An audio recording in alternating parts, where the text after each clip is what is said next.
welcome to the Jim Longo Exchange. I'm your host, Jim Longo.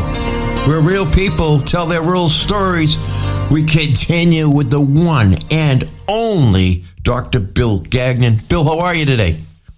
Jim, I'm doing fine. Thanks for asking. Beautiful day on the Cape. I'm sure you know you're there too. So, yeah, it'll be a beautiful day. Yeah, awesome.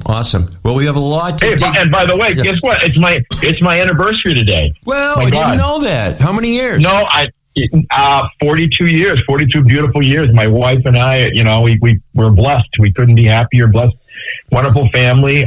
So this is how we're going to celebrate it today. She's playing golf with her friends this morning. I'm talking with you. Then I'm going to play golf a little bit this afternoon, and then we've got dinner plans tonight. Fantastic. So, with a special couple, another couple. That's going to be awesome. Yeah. It's going to be awesome.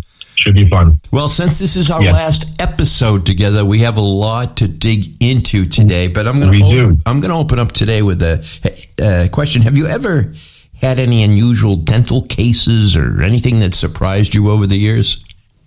So, thinking about that, I anticipated that question. So let me tell you, every case is different. Some are more challenging than others. So we've done a lot of very interesting cases, some complicated cases. But I have a story to tell you, and it's more about a personality than anything else, because I always think dentistry is more about, relationships and personalities and people you're dealing with than it is sometimes with the dentistry, because the dentistry is it's over and over again, sometimes the same thing. So we were involved in a program through the state of New Hampshire. It was a pro bono program, and I can't remember. It might have been the New Hampshire Dental Society that was sponsoring it. And what would happen is people who didn't have a lot of means or didn't have access to a dentist would apply to this program. And there were some financial issues. Sometimes they would have to, supply how much money they had and stuff like that. So it was strictly 100% pro bono. So what would happen is we would get the name of a patient that we agreed to treat. And we did this on a regular basis in our office. We did as much pro bono as we could. And I set aside like Tuesday mornings to do it because it was a day that it wasn't as busy in the office. And I started later that day, so I could actually go in early and do take care of these patients without disrupting our schedule. So anyway, I got assigned this gentleman, and I knew nothing about him except that his name. So he came in, and it had to have been the burliest, roughest looking gentleman I had ever seen in my life. He was a member of the local Hells Angels group. He came in on his Harley. He had his vest on, and he looked tough, Jim. And there's no doubt that he had done some time. Yeah. Now I never asked him about that. Certainly I wasn't going to, bark up that tree. Right. But he came in, and so the biggest issue with him, he had a lot of dental issues. He had a lot of missing teeth. He had been in fights, missing teeth. He wasn't that old. He was in his mid-40s. He had a lot of missing teeth, like I said, but the biggest thing is he was fearful. He was 100% fearful. And you knew that you had to treat him well, because if you didn't, something was going to happen. So anyway, we saw him for about 6 sessions in a row or 7 sessions in a row. I made sure I had a lot of time. I made sure that I was giving him some real good anesthesia, some really good Novocaine. Well, cool. We call it Novocaine. Yeah, just to make sure that local anesthetic, so that he wouldn't feel anything. But anyway, we finished him up. The last time I saw him, he was crying, and I asked why he was crying, and he said, "Well, I've never looked this way before. What you did was amazing. And we'd replaced a lot of his teeth and whatever." And then he asked, here's the killer. He had asked my assistant to leave the room. He says, "Can you leave the room? I want to talk to the doctor by himself." And at this point, I was a little bit worried. I'm like, well, so what's going to happen here? You know what I mean? So he leans over and he looks at me and he says, "Listen, doc," he says, I've got, it's almost like a movie. I've got these set of skills that no one else has. And if you ever need anything from me, you just let me know. He says, if you want to make somebody disappear, I can make that happen. and my jaw hit the ground, Jimmy. So he was saying the way he was going to pay me back as if there was somebody in my life that I just did not want around. He was going to 100% make sure that was taken care of. So that, that's funny. That's a funny story. It is. It's amazing, but it just goes to show you. But he was extremely appreciative. But it just goes to show you that you get to see all kinds of people. He was really appreciative, and at the end of the day, not that I wanted to eliminate anybody, but at the end of the day, what makes you feel good is that the people appreciate what you're doing. Yeah. Regardless of whatever. But I just thought that was unusual. I had never met someone like that. Never. Yeah. I'm in a different world than this guy is, for sure. Yeah, absolutely. Absolutely. But things worked out well for you, Bill, because it worked out well. Yeah, it worked out. Yeah, I'm here. So yeah, but anyway, and we did a lot of that pro bono stuff. So a lot of it is just, what you remember is the people more than you remember procedures, to be honest. I mean, there are some people that I treated for 35 years. There's a family that I had 4 generations of I had the great grandparents, I had the grandparents, I had the parents, and I had the kids. That's quite something, to have 4 generations at the same time, in the office. That's part of it. That's a good story. Especially a general dental practice. We see a lot of people and they come, for 40 years, they might be coming in, and you see them 2 to 3 times a year, which is a lot. It's more than what a physician does. Oh yeah. Yeah. So that's a good story. Thank you. And very interesting. Yes. I have to ask you, Bill, how has the dental industry changed from when you first started until today? Well, I might have mentioned it before. It's changed dramatically. It's certainly become more corporate. But when I look back and when I first got into dentistry, most of the dental offices, I'd say 90%, were single doctor practices. A lot of them were family type practices. Some were in actually homes.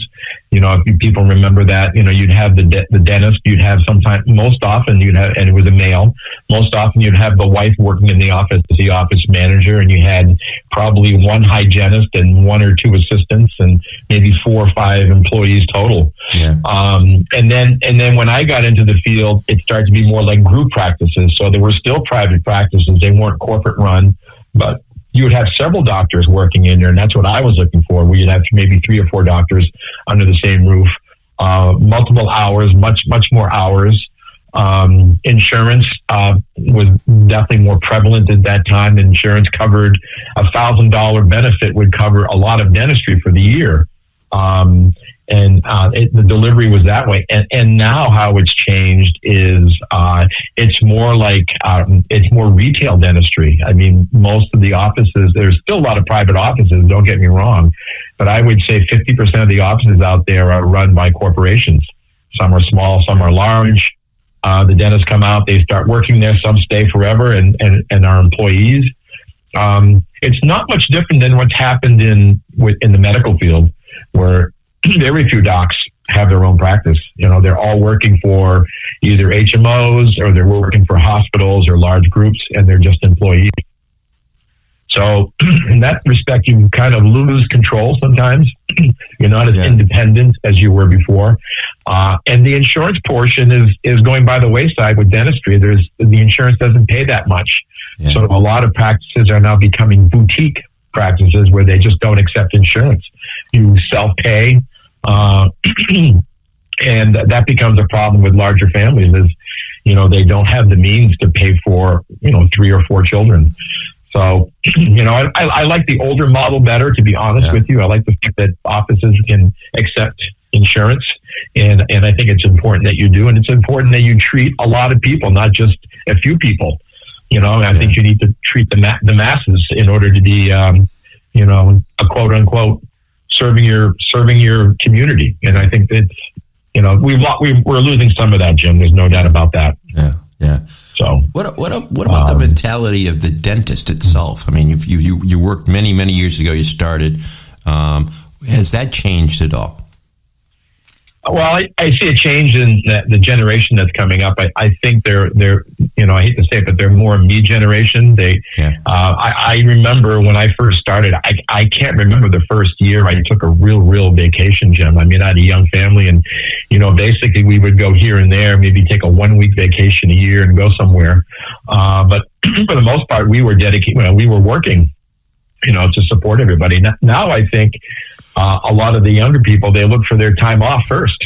And they're certainly not going to be getting in early to the practice, like an hour early to get set up, and then an hour late. They're basically 9 to 5. Yeah. And I think they're losing out a little bit. I mean, we would stay in the office until all our patients were treated. If we had emergencies, we would try not to stay late, but if we had to, we would.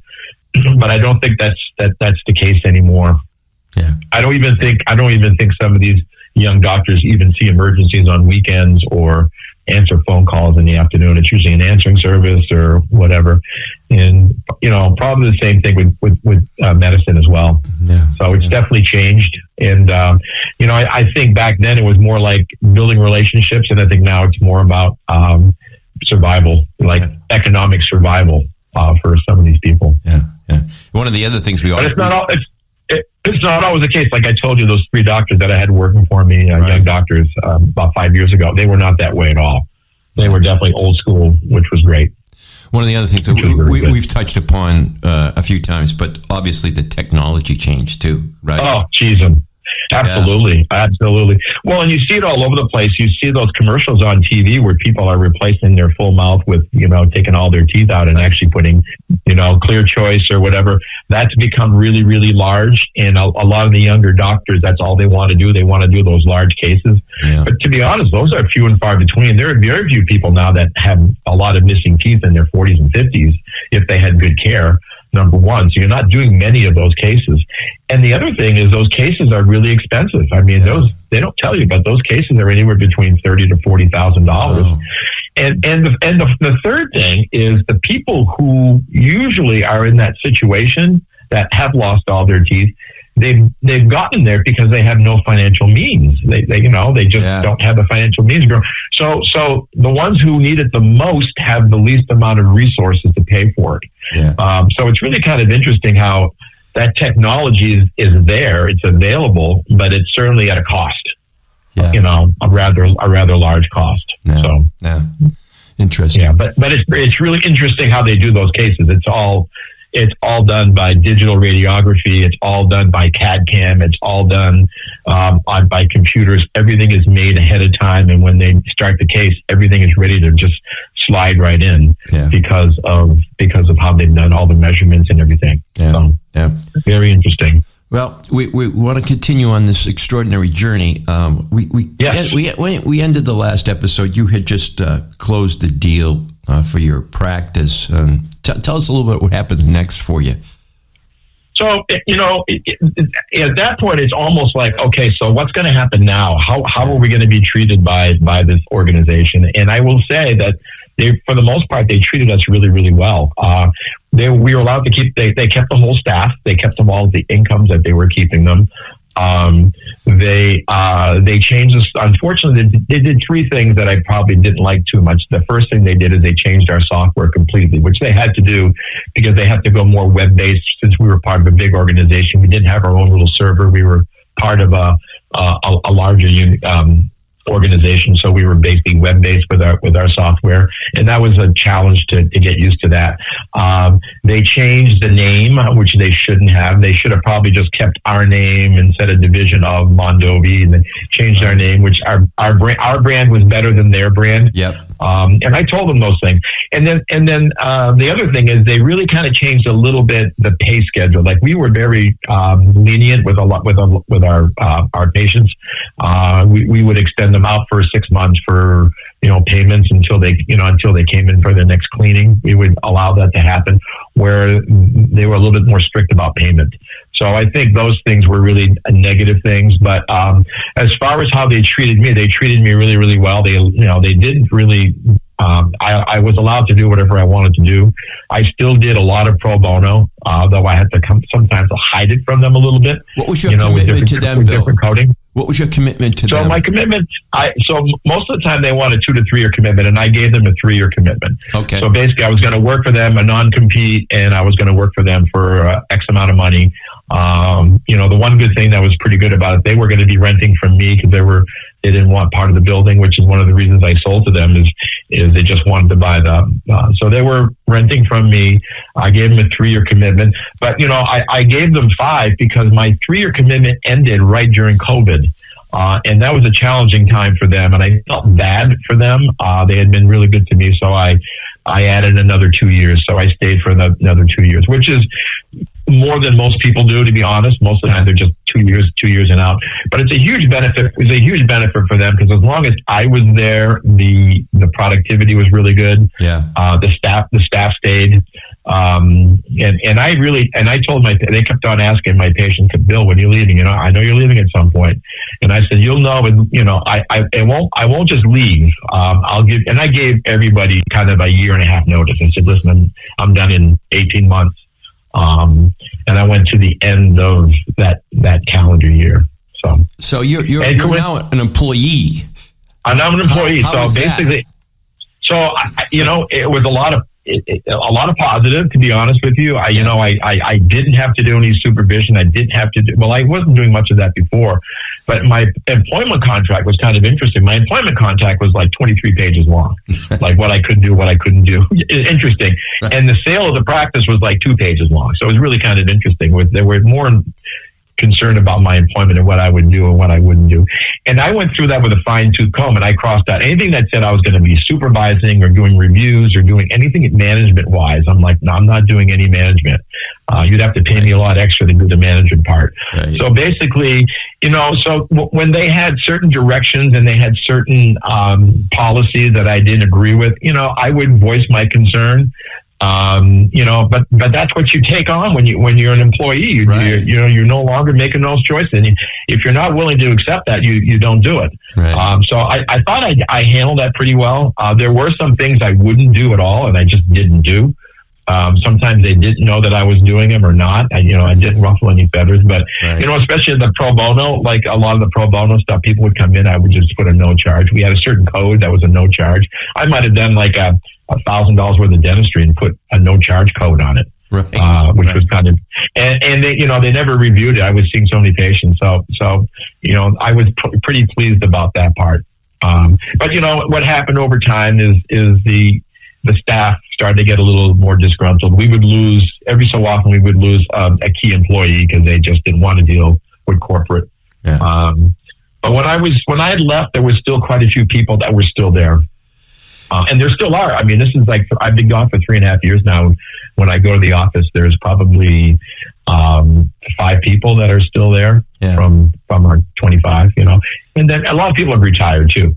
I mean, obviously. Right. So it must have been it must have been very positive. It was positive. But I'd say this because you could just do dentistry, right? You don't have to worry about the staff or any of that, right? Yeah. Yeah, I did. You know what happened to it at the end, Jim, to be honest with you, and you might have seen that in your business too. The benefits started to really get crunched away at profit. So we would have employees that, we would have them for 4 days a week. They would work a 4-day work week, like 10 hours, so 40 hours for full benefits, which would make sense. And then they went down to 3 days a week. A lot of them would go down to 3 days a week, 10-hour days. So now they're doing 30 hours, and they still wanted full benefits. So I was able to do that. And then all of a sudden they wanted to work 2 days a week, 20 hours and get full benefits. And at that point, you're like, I just can't afford to do that because then I got to get someone else to fill in the other 20 you're not doing, and get benefits. And it got to be costly. And then when it got to be costly like that, you go, you know what? Maybe I'll let someone else figure this out. I'll let a corporation figure this out. I don't want to be the bad guy, or the guy that says no, because we always said yes. I mean, for years, Jim, we went first 25 years I was practicing, we would pay 100% of their medical, which was amazing. Yeah. Full 401k and 100% medical, which I don't think anybody does. Nobody. Nobody does. And even back then. And then at the end, we went to like 80% or pretty high. But to be, we just couldn't afford to do it. And then, and sometimes the staff couldn't really understand that financial portion of it. Yeah. Which is too bad. And, so that's the part of being an owner that's not always pretty. Right.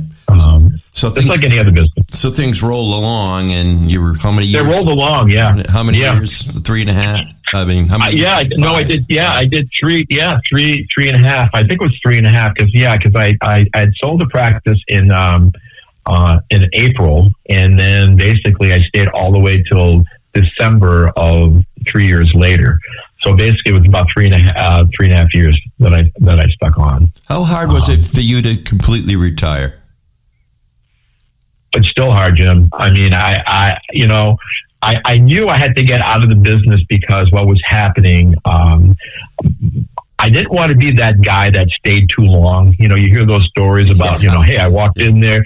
No, I mean, it happens. I walked in there and, like Willie Mays. Yeah, it's sad. Right. You walk in there and they go, the doc came in and, he's all hunched over. He can't see very well. He didn't remember my name. He couldn't remember the procedure we were going to do. His hands were shaking. Any of those things, and I didn't want to be that guy. And my skill level was still really, really good. But what happens after a while is you lose your, and it wasn't for the people. I was very, very patient with my patients. I started to lose a little bit of patience with staff members, and for the aforementioned reasons, they weren't taking advantage of us, but. It was like, well, we've been here for a long time and this is what we deserve. And so, you start to see that and you start to get a little disgruntled and you do not want to be that grumpy old man. And I tell you, if I had gotten that way, my staff would have told me, let me tell you, I had some really good loyal people that would have said, hey, Bill, and I didn't want to get to that point. So, you want to leave on your head. How hard was it for you to separate yourself from the patients? You've had those relationships all these years. It's still, Jim, listen, I get phone calls at least twice a week from patients who have my phone number, who I've given my personal phone number, asking for advice about this and about that. And, they said to do, I got one just the other day. I went to this nursery to get some mulch and some plants for my daughter and for my daughter's house that I was helping her with. And one of my patients was working there and she wasn't there at the time, but I knew she worked there. So I left a note. I said, hey, Mary Ann, it's, Dr. Gagnon, how are things going? Well, and she had my number and all of a sudden, boom, like a day later, she calls me. She says, hey, my husband might want to call you. He's got this procedure they're recommending and he wants to know what you think about it. So I got on the phone and I called him, but it's still the same when I go to the office to look at things, from a maintenance point of view. I always run into patients and talk to them. And that's the part I missed that part, that part was really important to me. Yeah. So you miss that part. And to this day, I miss the energy, getting, like you would do, like you get up in the morning now and you're trying to figure out, okay, what am I going to do today? I get my podcast to do, or I got to play a little bit of golf. But I used to get up and I was like, okay, here's my day. I'm at work and I'm boom, boom, and the energy was good. The energy was good. It was good for your mind. It was good for your body. Yeah. Organize your life a little bit. Sometimes you need a schedule, a plan of attack. A plan. Yeah. And dentistry is amazing. It was all about schedule. I lived by my schedule. I had patients to see at a certain time and you, even in my office, Jim, it's like you were never going to wait a minute. If your appointment was at 9:00, nope. We would see you at 9:00. You would not be in there at 9:01. You would be in the chair at 9 or 8:55 or something, Right. But we were never late. No. Never, ever, ever late. No. We were very, I had very good staff that kept me on time. So, which is important. Yeah. So you're tremendously successful. Your practice was successful. You're profitable. What do you attribute all your success to over these years, Bill?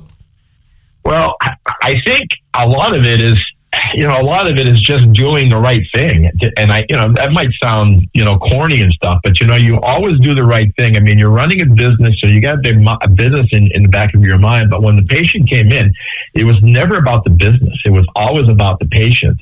and it was always about what they needed. And I never really thought about like how much money I'm going to be making off this case, because a lot of times I would give multiple choices. And, if they opted for the less expensive choice, that's fine. As long as they were happy, they kept on coming in and they kept on referring people. So the first thing is just kind of being honest. The other thing is just, you got to be there. I mean, dentistry, you got to be there. You don't make money when you're not there. So I was really disciplined, and I worked long hours, as you well know. I worked 12-hour days by the end of my career. I mean, I worked mostly a 3-day work week, but I worked, so a lot of it was that, and just treating people well. Like I would call, and this sounds weird, but I would call every day that I had a difficult case, or a case that involved any bit of trauma or extraction or something that maybe could have been potentially painful. I would call the patient that night on my way home. I would call maybe 4 or 5 patients, and they really appreciated that. And the other thing is, it actually prevented them from calling the answering service 3 hours later, if they had a problem, because I kind of nipped it in the bud. Yeah. But I did a lot of that. And just being there, being there, and, trying to be honest, and, taking care of your staff. You really have to really take care of your staff. You got to pay them well, and you got to say thank you a lot, and you got to reward them. And then, it's like a family.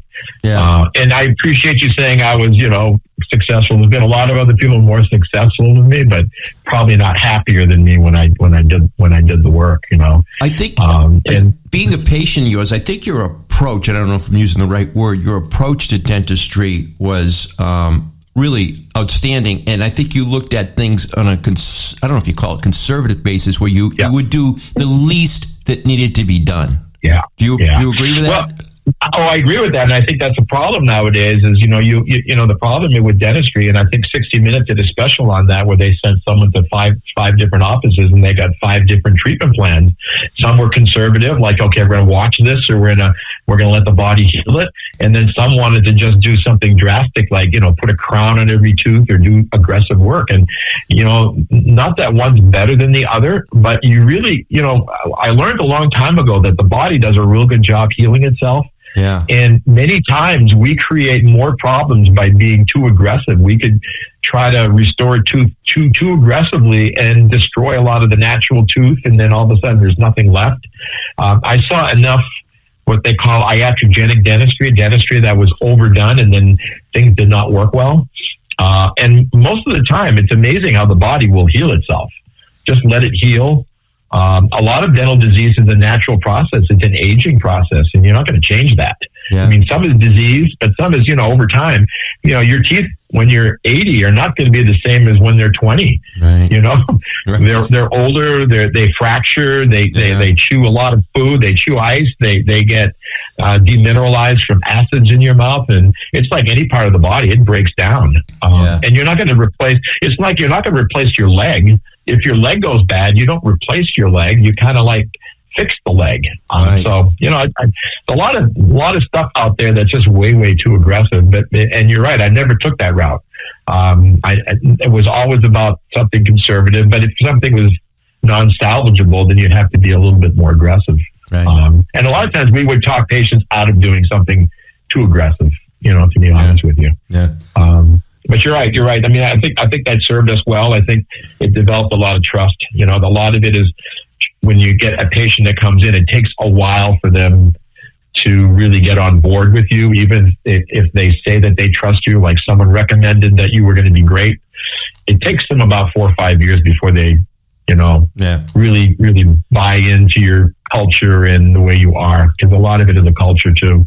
The other thing that I think really made you successful was the way you treated people and your personality. You have great rapport with people, and I've had dentists that are very introverted, but you made people feel good when they came into your office.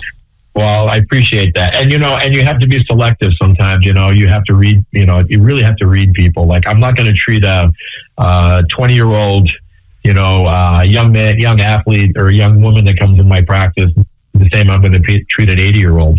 And the same thing is when someone comes in that's my age, a contemporary and a friend, or someone I know really well, the conversation will be different. You just have to find a way to deal with the person that's there to make them feel comfortable. Yeah. Sometimes it's being a little bit more formal, sometimes it's being a little bit more laid back. But that's the part of dentistry that you can't teach, the communication. And you're right. I've always been pretty outgoing and easy to talk to people. So it's definitely helpful for sure. Yeah. For sure. I ask everybody this, Bill. What if a young person came to you and said, I want to be a dentist? What would you tell them? I would tell them it's a great profession. It still is. I think it's wonderful. I mean, I talk to the young dentists right now, and they're very, very pleased. So I would say, you just have to be patient. You've got to be patient, and you've got to realize there are going to be some setbacks, especially like even getting into school. It's very difficult to get into dental school. There's a lot of competition out there. Mm. And when I was getting into dental school, it was all basically, U.S. based. You were competing against a lot of young, intelligent people, that were coming out of very, very good schools who had really good credentials.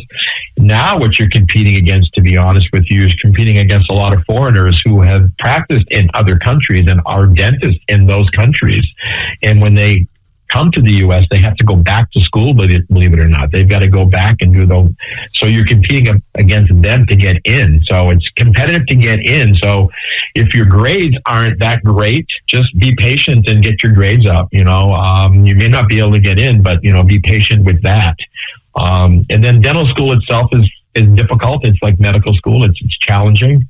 And it's expensive. So you have to make sure that it's going to be you have to tell them there's a delayed gratification. You may not be starting to work until you're 27, 28, and you'll have some debt where some of your, colleagues, people that your age, they might be making money right away. They might be in a trade and starting to make money right away, and you're going to be behind the 8 ball for a while. So you have to be patient and committed, and you got to like it. You got to like it. Yeah. If you don't like people, don't do it. And if you don't want to help people, don't do it. Because there's a lot of people out there that just don't want to help people. Which, they're in the wrong business as far as I'm concerned.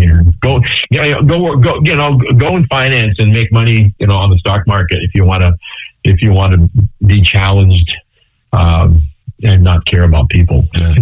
I shouldn't say that, but it's all, at the end of the day, it's all about money for those people. Like how much money did I make for Mr. X, who I don't even know, which I think is kind of interesting.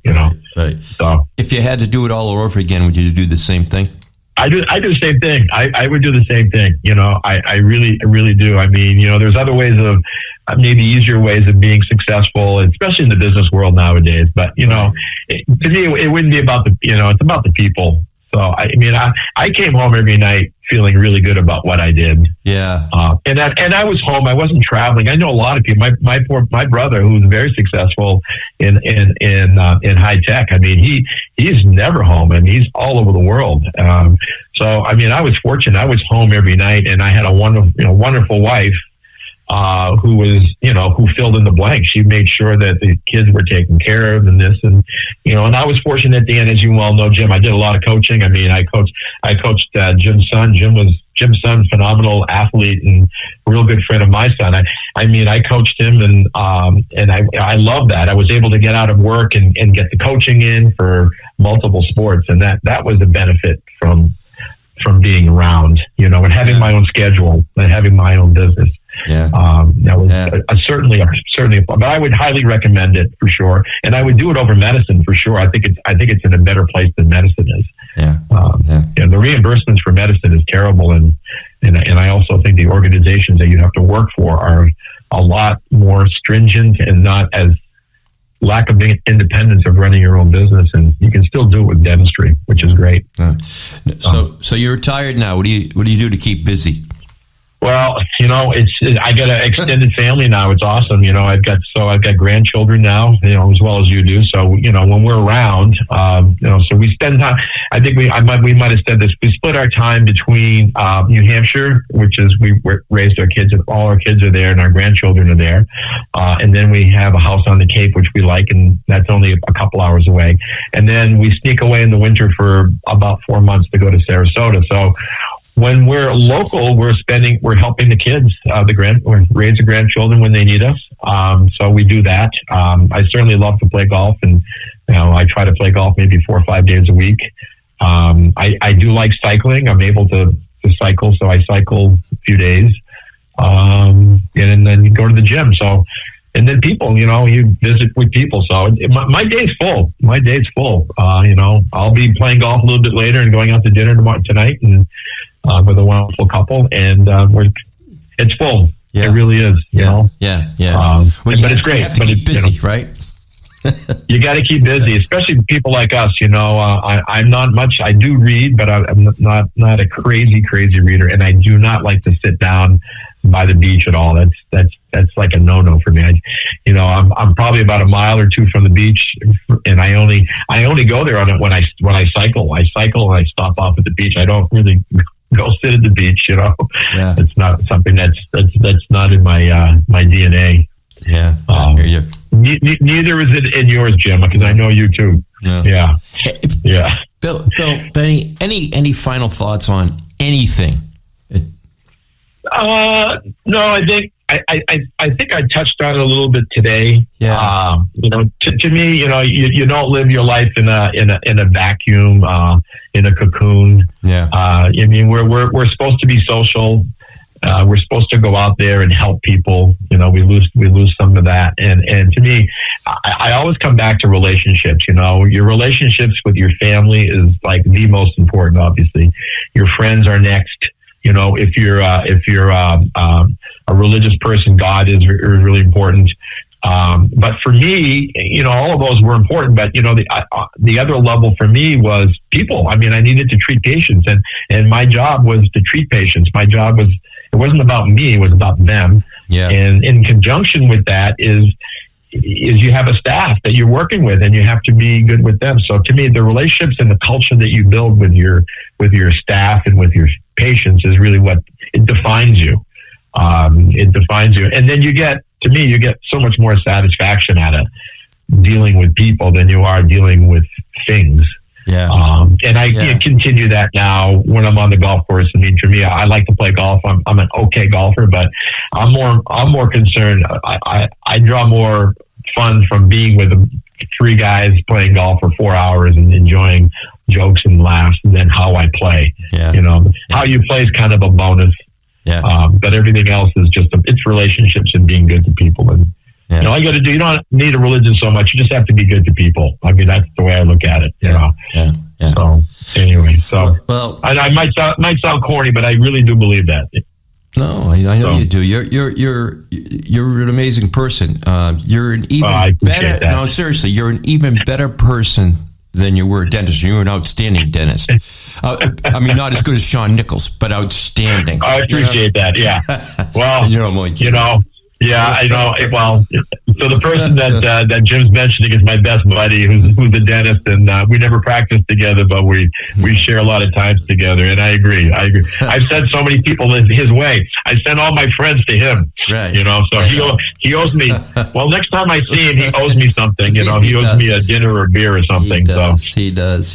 But absolutely. I really appreciate you spending all this time and sharing your story, because it really is a great story. You started in a very small town, and you became very self-sufficient, and you became tremendously successful. Yeah. You have to be. You'll learn at the end of the day. All you can rely on is yourself. Obviously family, but at the end of the day, no one's going to do it for you. No. And if you think someone's going to do it for you, you're going to be disappointed.